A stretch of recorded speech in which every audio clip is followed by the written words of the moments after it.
Kita akan unboxing USB-C to headphone jack adapter. Ini modelnya A2049 USB-C to 3,5 mm headphone jack adapter. Kita buka aja.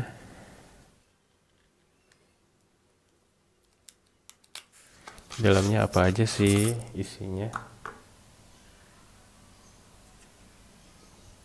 Isinya ada unit adapternya,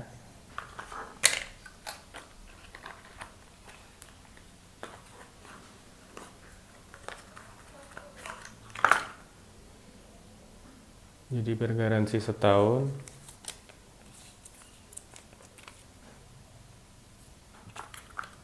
Dalamnya ada apa lagi? Di dalamnya ada,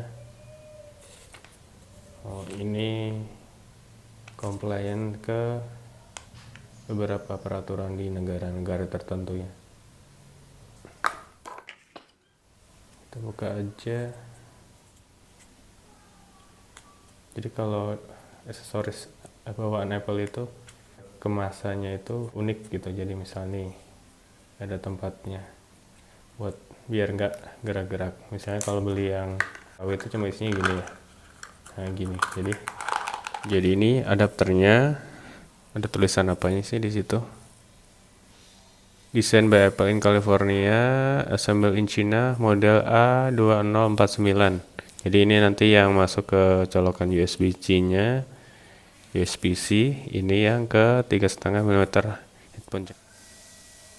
Itu aja sih. Jadi sekian unboxing Apple USB-C to headphone jack adapter. Semoga bermanfaat.